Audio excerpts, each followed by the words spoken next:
नमस्कार, राधे राधे, जय गुरु जी। कैसे हैं आप सब लोग?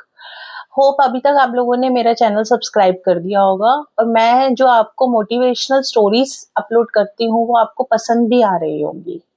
आप मुझे कमेंट करके बता सकते हैं कि आगे आपको किस तरह की क्या नॉलेज चाहिए और किस तरह का मोटिवेशन चाहिए। मैं सो दैट आप लोगों को वैसी स्टोरीज अपलोड भी करती जाऊँ। आज हम बात करेंगे एक ऐसे कहानी के बारे में, शायद सुनी होगी आपने, क्योंकि मैं जितनी स्टोरीज आप लोगों को सुनाती हूँ वो शायद आप लोगों ने कभी ना कभी सुनी जरूर होती हैं। बट हम लोग अपने डेली रूटीन में इतने ज्यादा व्यस्त हो जाते हैं कि वो हमारे माइंड से निकल जाती है। और कई बार हम लोगों को अपने बच्चों को सुनाने के लिए या उनको मोटिवेट करने के लिए कोई ऐसी स्टोरीज नहीं मिलती। तो आप लोग मेरी स्टोरीज अपने बच्चों को भी सुना सकते हैं और उनको मोटिवेट ज्यादा से ज्यादा कर सकते हैं, क्योंकि मोटिवेशन की जरूरत सबको पड़ती है, चाहे वो बड़ा हो और बच्चा हो।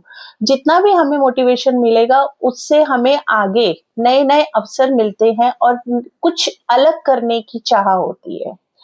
आज ऐसी ही एक स्टोरी मैं आप लोगों के सामने लाई हूँ, जिसमें एक गांव में एक मंदिर होता है जिसके महंत होते हैं और उनकी जो भगवान शिव के ऊपर आस्था बहुत ज्यादा होती है। उनको भगवान के ऊपर इतनी आस्था होती है कि उनको ऐसा लगता है कि अगर मैं कभी भी मुसीबत में फंस गया तो भगवान खुद आएंगे मेरी रक्षा करने के लिए। तो वो दिन रात बहुत ही भक्ति से उनकी भक्ति करते हैं, बहुत ही आस्था रखते होते हैं भगवान के ऊपर। एक बार क्या होता है, गांव में बाढ़ आ जाती है। गांव में बाढ़ आने से पूरा का पूरा जो नदी का पानी होता है वो गांव के अंदर एंटर करने लग जाता है और मंदिर के अंदर भी धीरे धीरे वो पहुंचने लग जाता है। और जो पुजारी जी होते हैं, महंत होते हैं, वो वहीं पर ही अंदर बैठे होते हैं, क्योंकि उनको लग रहा होता है कि कहीं ना कहीं भगवान मुझे बचाने के लिए आने वाले हैं।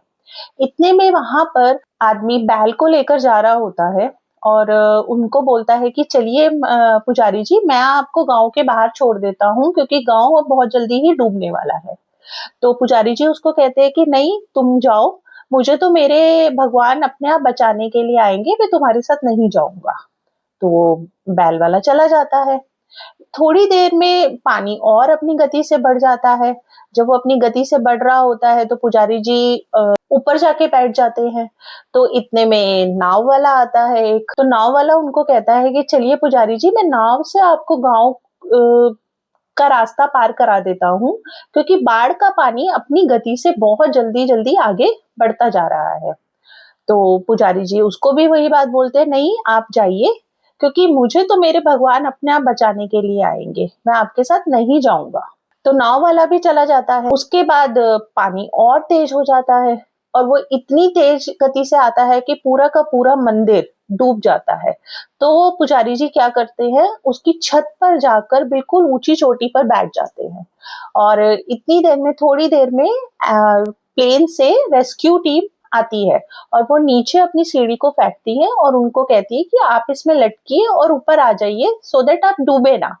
तो पुजारी जी कहते हैं नहीं, मैं तो नहीं जाऊंगा जब तक मेरे भगवान मुझे नहीं बचाने के लिए आएंगे। मैं आप लोगों के साथ नहीं जाऊंगा क्योंकि मुझे विश्वास है कि भगवान मुझे बचाने के लिए जरूर आएंगे।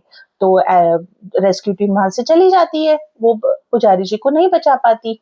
तो पुजारी जी क्या होता है, इतनी ज्यादा बाढ़ के पानी में वो डूब जाते हैं। जब वो डूब रहे होते हैं तो वो भगवान को याद करते हैं कि भगवान, मैं तो आपके ऊपर आस्था लगा के बैठा था कि आप आओगे और मुझे बचाओगे, पर आप तो आए नहीं। मैंने तो इतनी भक्ति करी आपकी, लेकिन आप फिर भी मुझे बचाने के लिए नहीं आए।